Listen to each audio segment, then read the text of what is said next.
Saludo, Permatei, ¿cómo estás?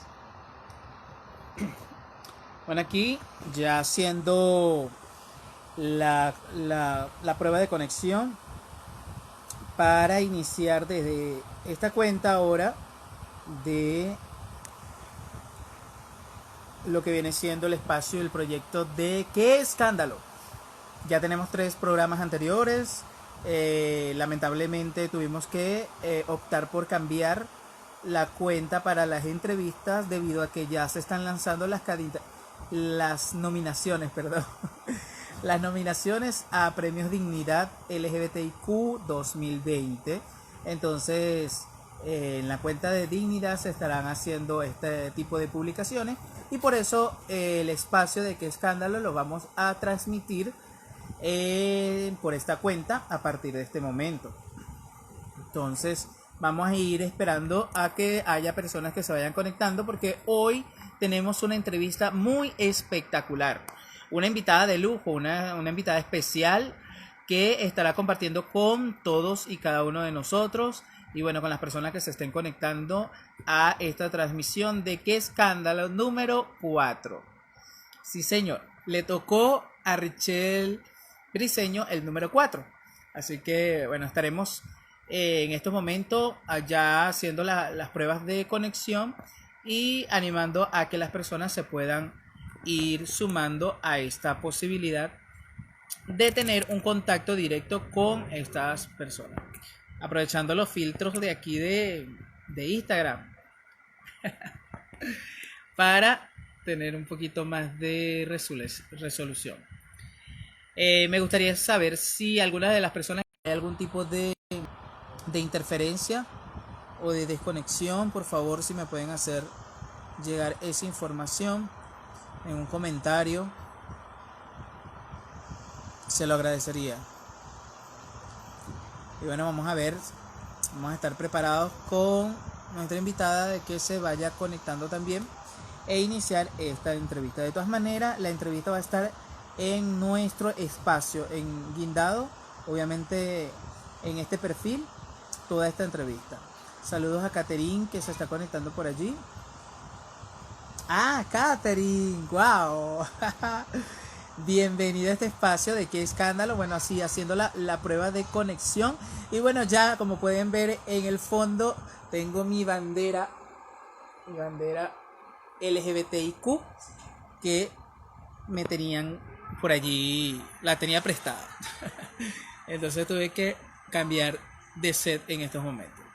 Bueno, más que nada, invitarlos a que tengamos en este espacio donde vamos a hacer la entrevista, donde vamos a conocer un poquito más de una chica trans que ha de alguna manera puesto a la palestra mucho activismo, mucho reconocimiento, mucha visibilidad a la comunidad trans. Quiero que conozcan de alguna manera una entrevista bien sustentable a nuestra candidata hacia la Asamblea Nacional, voto lista nacional, como lo es Richelle Briceño. Una chica trans que ha peleado, ha batallado completamente desde la lucha activista, desde el seno de la diversidad sexual. Y bueno, vamos a conocer un poquito más con respecto a ello. No quiero adelantar mucho todavía porque quiero de alguna manera ir aunando con ella en la Esperemos a ver que no haya dificultad para la conexión. Hola. Bienvenida nuestra invitada especial, Richelle Briceño, a ¡Qué escándalo! Bienvenida a este espacio. Así que, gracias. Nada, para iniciar tienes que decir ¡qué escándalo! ¡Qué escándalo!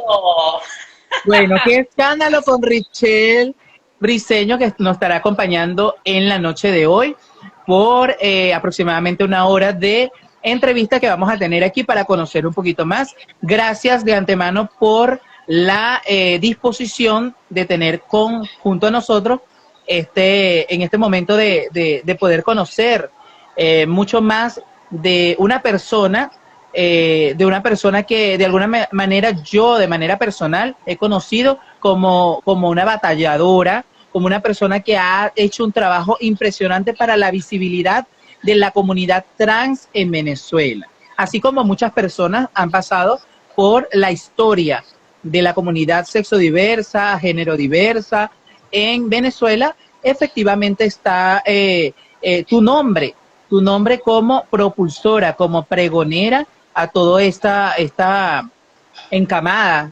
de trabajo y visibilidad. Así que bienvenida, Richelle, bienvenida a este espacio. Es un proyecto nuevo que estoy realizando. Es un proyecto nuevo que estoy realizando. Ya he visto las entrevistas anteriores también. Bueno, muchísimas gracias.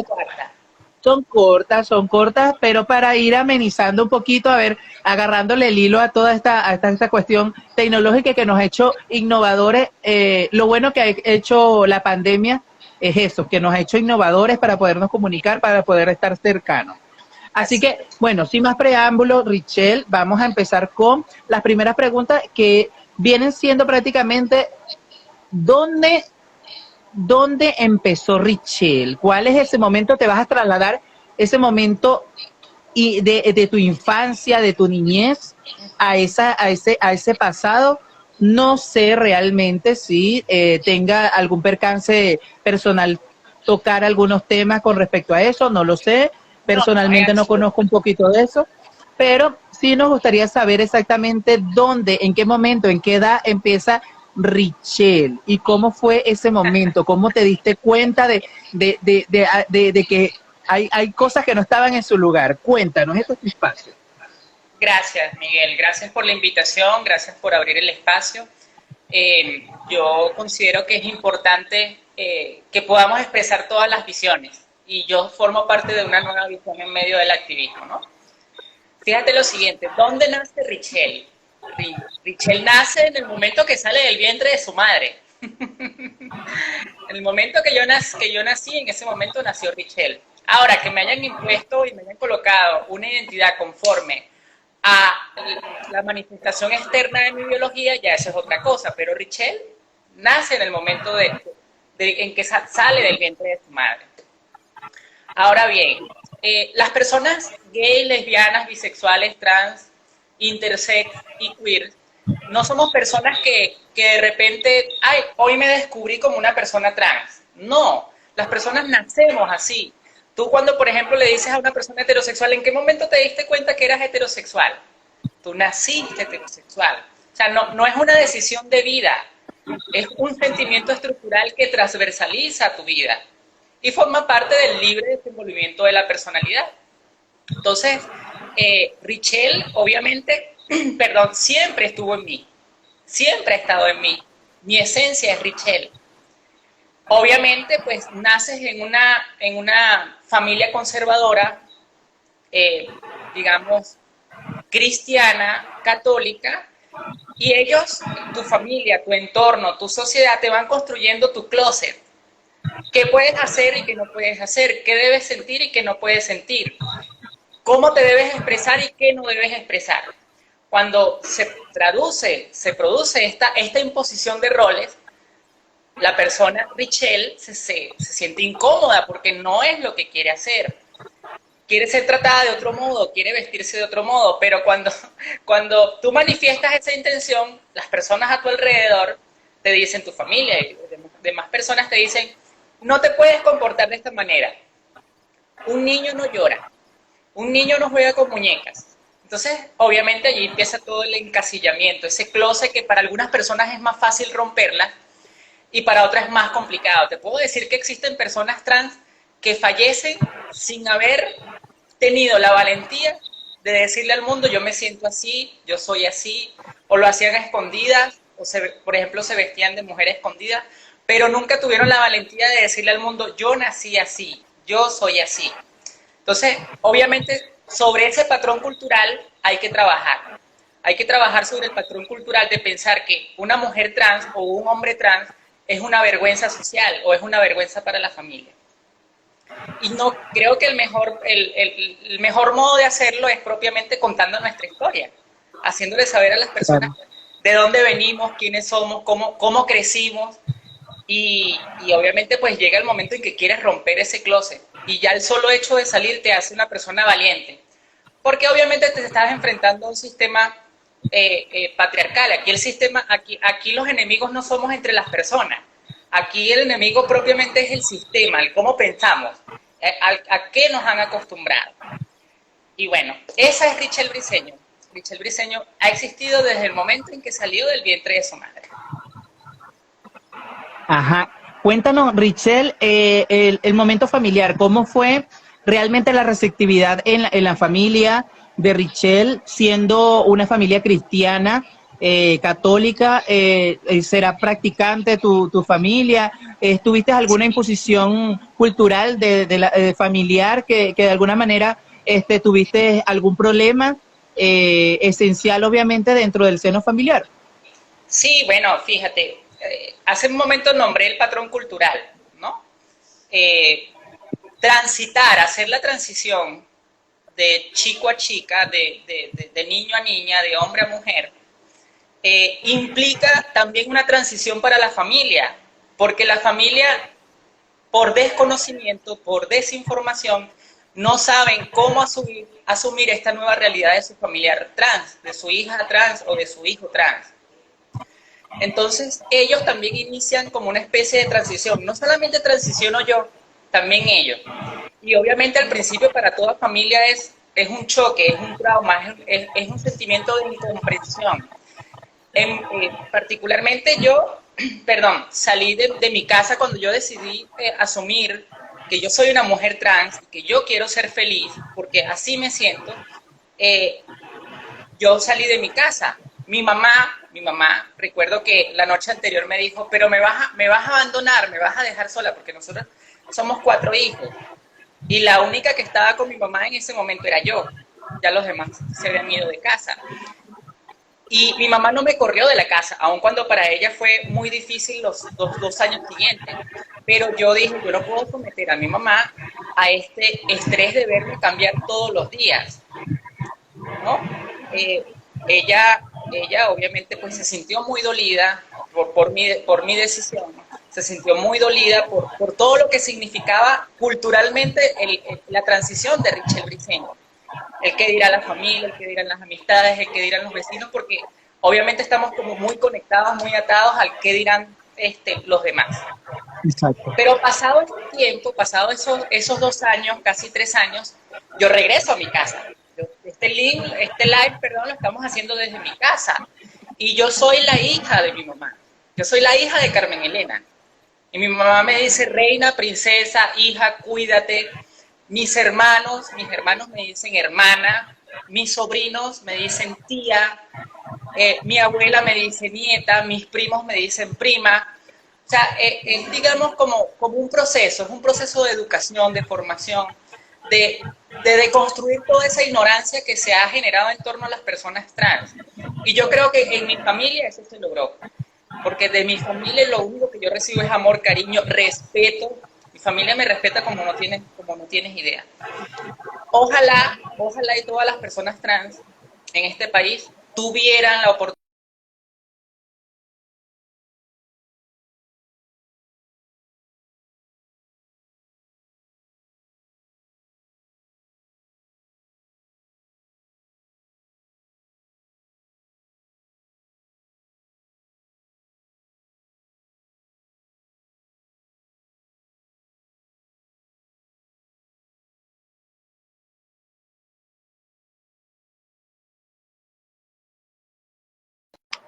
En rumbo hacia la Asamblea Nacional, candidata a voto lista nacional. Ajá. Ahora sí. Nos reconectamos. Ahora sí. No sé si fue tu conexión o la mía.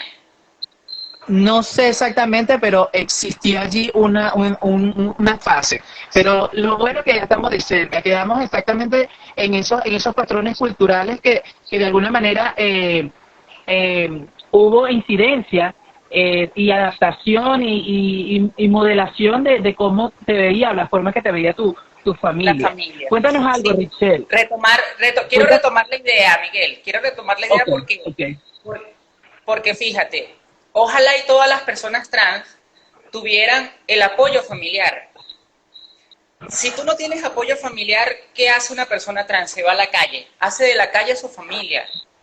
Y en la calle, obviamente, pues te expones a enfermedades, te expones al peligro, te expones a las drogas.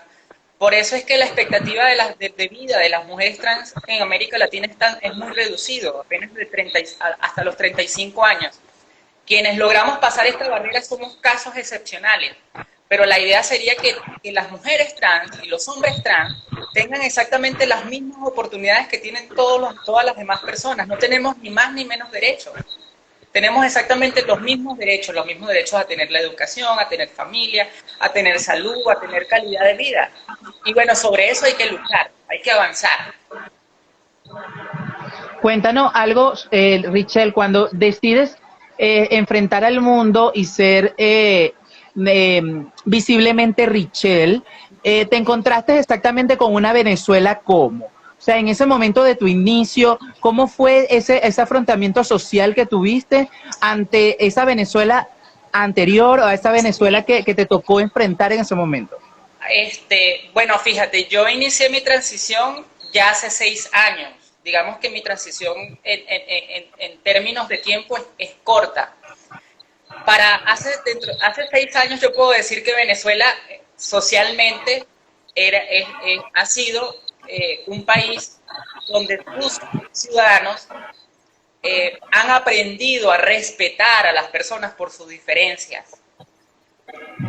Yo puedo decirlo porque desde que yo inicié mi transición yo jamás he pasado por una situación de burla, ¿sabes? Ese tipo de burla que existía anteriormente, que cuando una mujer trans pasaba por un lugar público, todo el mundo la pitaba, era como un escándalo, ¿no? Como tu programa. Se hacía el escándalo sí. Que iba pasando una mujer trans. Yo jamás viví eso. Entonces quiero decir que en ese sentido corrí con suerte porque la ciudadanía se ha ido acostumbrando y educando que existe la diferencia y que la diferencia debe ser respetada. Entonces, digamos que mi transición ocurrió en ese marco social. Fíjate, esa manera de que tú percibes de alguna manera de cómo la gente ha sido medianamente tolerante, que yo le llamaría de esa manera, medianamente tolerante a todo lo que viene siendo la comunidad sexodiversa, se ha debido a las luchas, pocas o muchas, que se han generado en Venezuela. Sin embargo, como yo les decía a algunas personas que he entrevistado, nosotros como venezolanos, como sexodiversos venezolanos, hemos tenido una etapa muy diferente a otros países de América Latina. Nosotros no somos perseguidos totalmente discriminados o encerrados como lo hacía anteriormente una ley que lo permitía. Sin embargo, eso no quiere decir que puedan existir algunos crímenes de odio, algunos actos discriminatorios o negación al derecho de la seguridad social o el derecho de la salud, de la alimentación, etcétera. Sin embargo, ¿qué piensas tú con respecto a esta opinión que yo tengo meramente personal? ¿Ha existido o tú ves esa tolerancia mediana de la población venezolana? Sí, bueno, fíjate, lo primero que hay que destacar aquí es que Venezuela y los venezolanos, o quienes habitamos en Venezuela, no somos un país aislado, no somos una sociedad aislada. Los medios de comunicación nos permiten conectarnos con las realidades de otros países. Y de una otra forma existe como un feedback de las situaciones que existen en otros países y que también existen en la nuestra, que voy a ejemplos: el matrimonio igualitario, el reconocimiento de la identidad de género, el reconocimiento de las familias homoparentales, la protección social a los hijos, la adopción. Entonces, todos estos temas y todos estos contenidos también calan en la sociedad venezolana. Es falso, por ejemplo, pensar es que la sociedad venezolana no está preparada para esto. Es mentira, es una falacia que se ha impuesto para negarnos nuestros derechos. O sea, repetir esto es precisamente hacerle el juego a un discurso que ha venido a persuadir y a decirnos no estamos preparados, pero ya va, toda América Latina ha avanzado en estos temas. Y sí, en Venezuela hay mucha tolerancia respecto a las personas sexodiversas. Nosotros caminamos en la calle y nadie nos va a decir no seas así, o vas a ir preso por esto. Ya esa ley famosa de la ley de vagos y valientes fue derogada en el año 1999, si mal no recuerdo. Si fue en el 2000, perdón. Pero el punto está en que ahora la discriminación, la aceptación, la tolerancia depende de la otra persona, depende de quienes están a mi lado, depende de los funcionarios públicos que están en las instituciones públicas.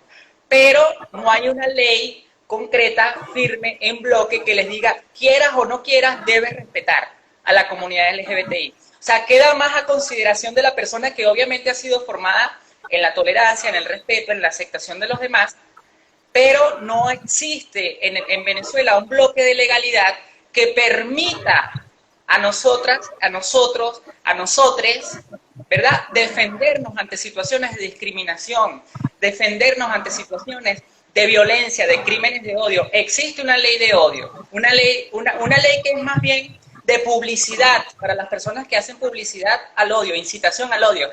Pero ¿qué sucede? ¿Qué sucede cuando se comete un crimen de odio, un crimen contra una persona LGBTI en cuatro paredes? Esa persona no salió en los medios de comunicación, maten a Miguel Franco, maten a Richelle Briceño, no, lo hizo en privado. O sea, y obviamente en retaliación por motivos de lo que es su orientación sexual o su identidad de género.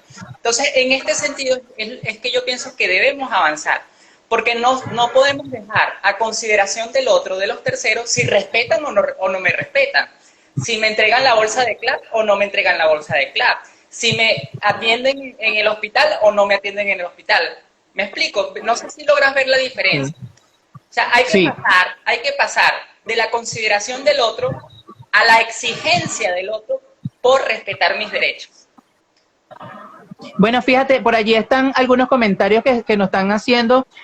Bueno, las personas que se han tratado de conectar, lamentamos mucho, como dijimos anteriormente al principio, ya no estoy haciendo el programa directamente desde la cuenta de Dignidad, puesto de que empezaron ya las nominaciones de los premios Dignidad y obviamente esto tiene una secuencia allí. Por eso mudé Qué Escándalo para mi cuenta personal y por eso estamos realizando las entrevistas por aquí. Aquí tenemos a... Aquí está mi premio de Dignidad del año pasado. Excelente, excelente, muy bueno. Mira, fíjate, por allí está Carlos Ascanio, que saludó hace rato. También está el señor Giovanni Permatei. Saludos, que, Giovanni. También hizo una referencia allí, dice, las personas de a pie han evolucionado más rápido que quienes ostentan el poder. Sí. Muy buena referencia, muy buena referencia. También tenemos la participación de Ricardo Fum, fíjate que está por allí. Saludo desde Lambda.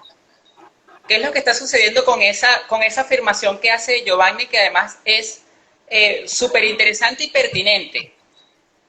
Las personas de a pie han comprendido mejor la situación de las personas LGBTIQ, quienes se mantienen enmarcados en los prejuicios, en el moralismo y en sus posiciones conservadoras, son personas que pertenecen al movimiento religioso evangélico y que han sido colocadas estratégicamente en las instituciones del Estado.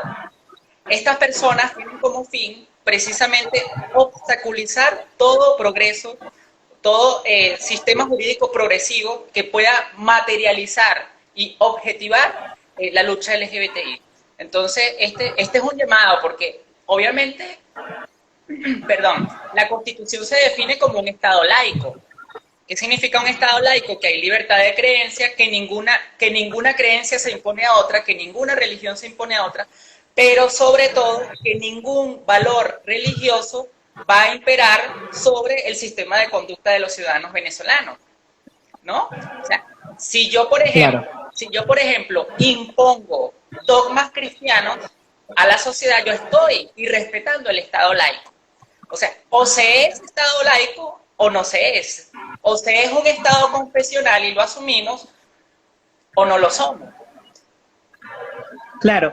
Fíjate, precisamente mi pregunta siguiente es con respecto al sistema de justicia social con la sexodiversidad, en específico con la comunidad trans. ¿Cómo ve Richelle, siendo abogada de la República Bolivariana de Venezuela, exactamente este tipo de de criterio judicial o social o a través de las instituciones públicas. ¿Cómo ha sido ese manejo? ¿Cómo ha visto la receptividad de acuerdo a su profesión este tipo de acercamiento hacia las personas de nuestro sector?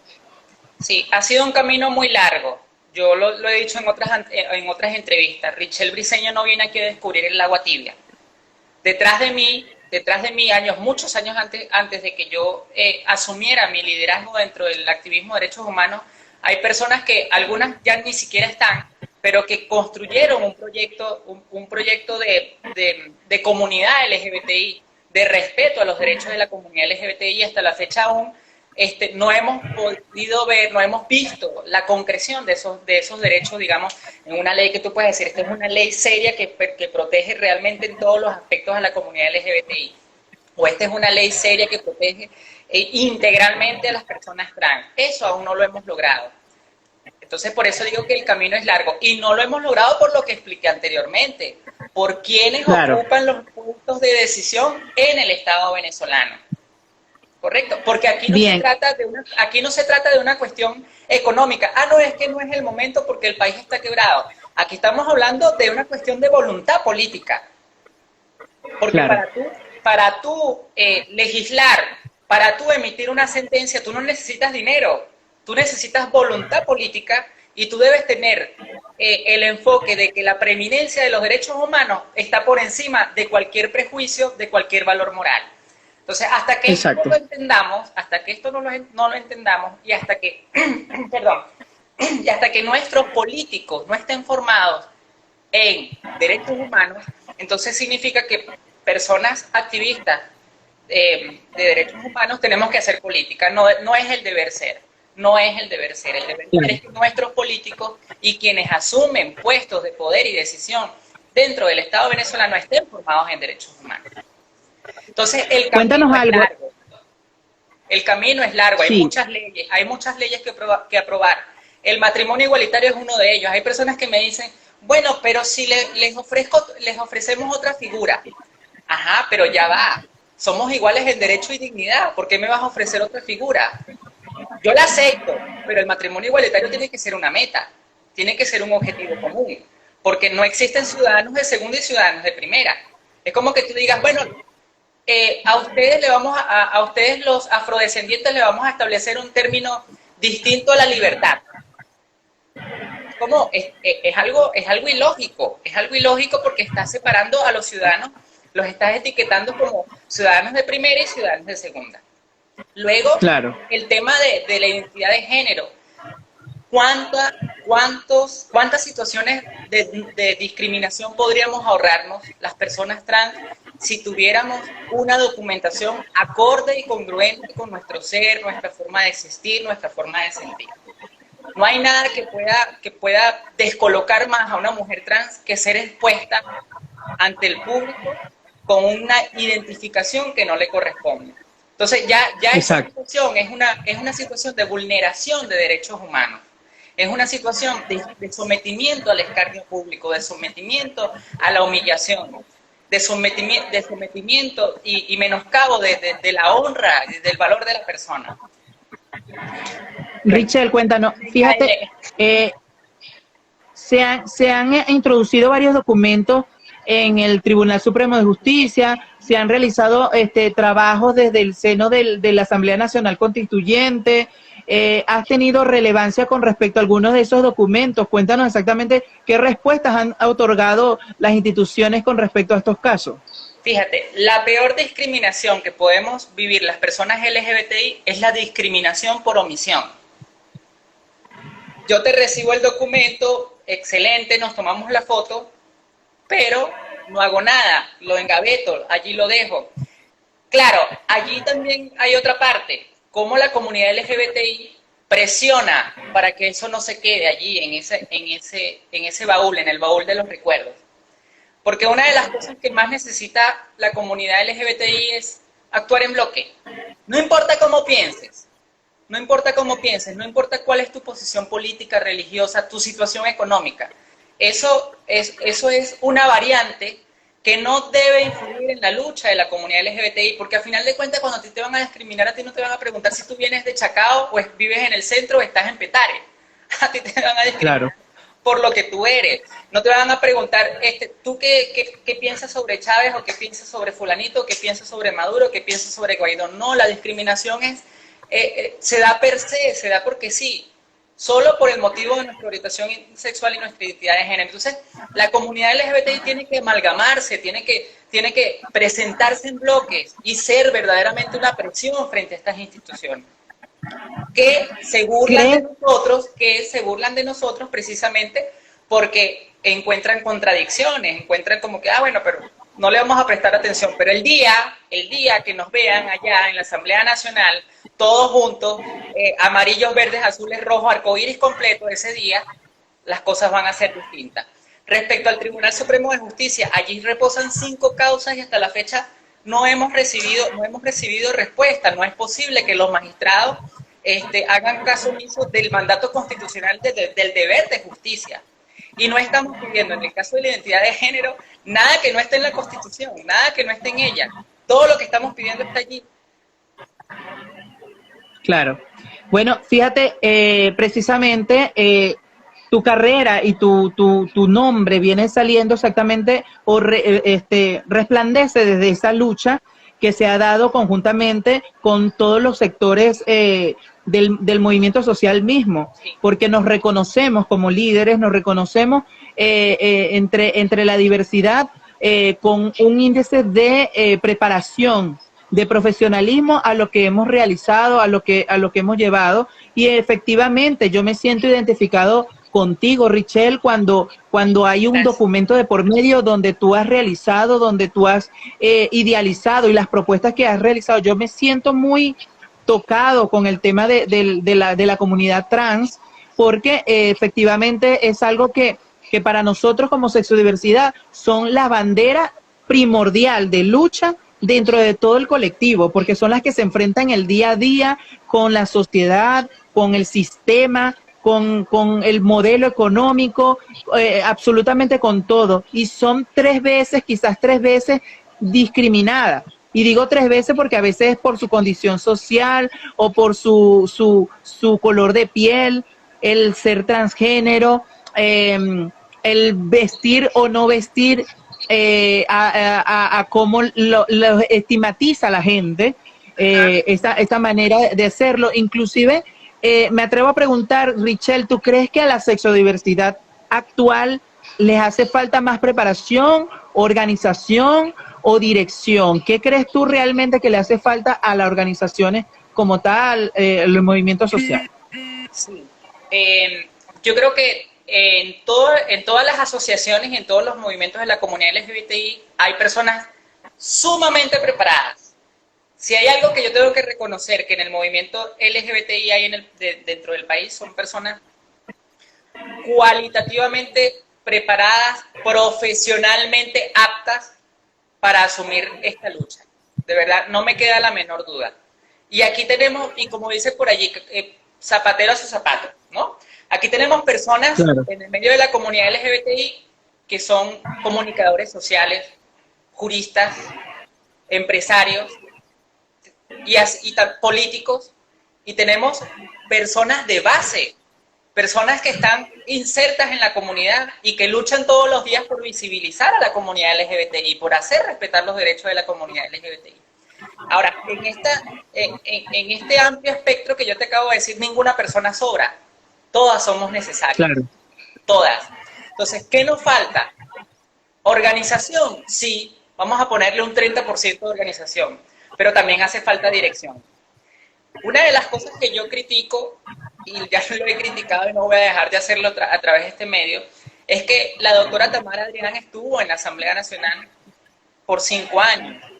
A mí me hubiese encantado escuchar a la doctora Tamara Adrián decir, activistas, organizadores, asociaciones civiles, ONG, vamos a reunirnos, vamos a trazar estrategias, vamos a encontrarnos, no importan las diferencias, porque la lucha es una.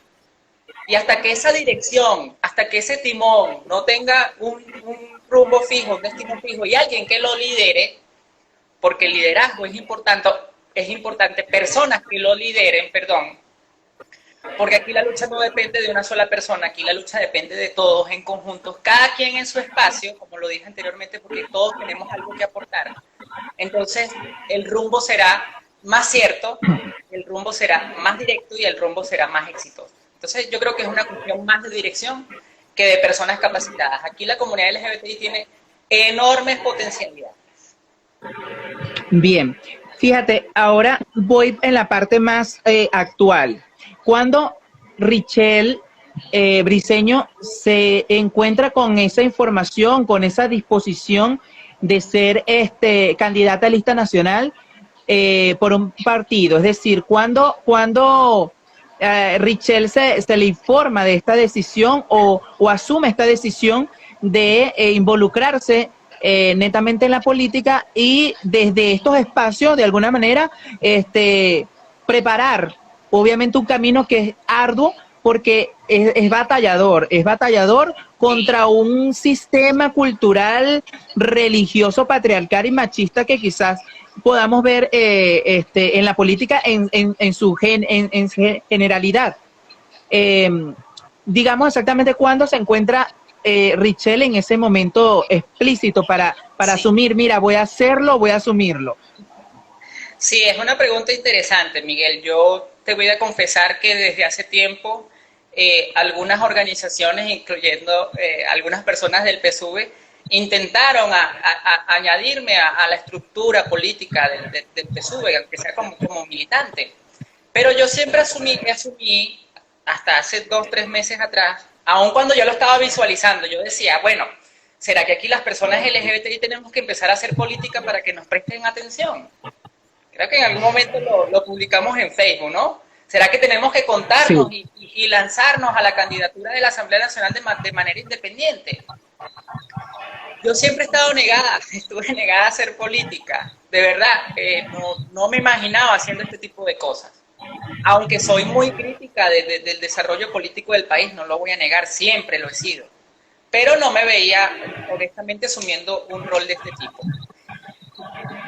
Mi actuación en los frente a los poderes públicos, llámese Asamblea Nacional, llámese TCJ, llámese Fiscalía y llámese también Defensoría del Pueblo, ha sido de una otra forma un modo de proyectarme como una, digamos, una adecuada activista de derechos humanos, y el partido político, Redes y Soluciones me toman en cuenta. ¿A través de qué lobby? No lo sé, lo desconozco, honestamente, y me contactan y me dicen, Richelle, ¿quieres asumir este reto? Nos han hablado de ti, que tú haces esto, aquello y lo otro, y me lo pensé muchísimo porque yo decía, ¿qué pierdo y qué gano? Una de las cosas que yo más valoro de mi vida es mi independencia. Y dentro de mi independencia como activista de derechos humanos está reunirme con Miguel Franco, que representa al Consejo Presidencial de la comunidad LGBTI, pero también, si me llaman desde Amnistía, también acudo, porque un activista de derechos humanos no se mide ni se detiene por eso, Claro. no se mide ni se detiene por exigencias, por el contrario, aquí en Venezuela lo que más necesitamos la comunidad LGBTI y todos los venezolanos es coincidir. Vamos a ver en qué coincidimos, vamos a ver cómo nos entendemos, cómo salimos de esta crisis, cómo salimos de este problema. Aquí no se trata de aniquilarnos los unos a los otros, aquí se trata de surgir de la mano, todos juntos, con el otro, ¿no? Y bueno, yo decido sí, lo consulto con mi familia y lo consulto con otras 2 personas muy cercanas que no las voy a nombrar, pero ellos saben quiénes son. Porque yo decía, ¿qué pierdo y qué gano? Entonces, pierdo la independencia, pero gano un espacio de visibilización mucho más amplio del que tenía.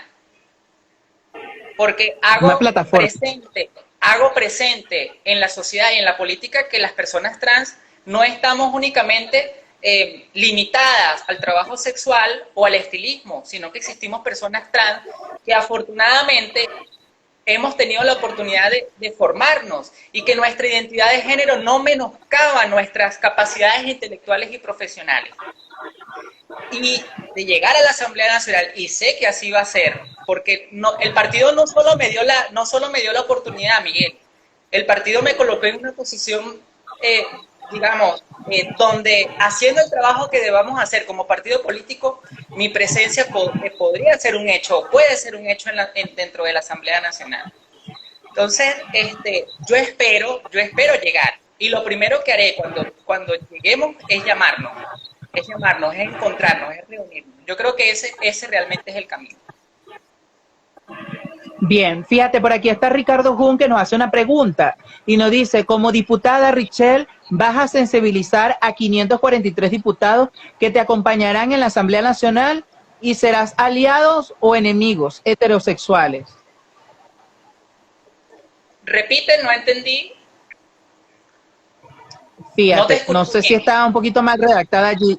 Dice, pregunta cómo a la diputada Richelle cómo va a la diputada Richelle a sensibilizar a 443 diputados que la acompañarán en la Asamblea Nacional, o serán aliados o enemigos heterosexuales.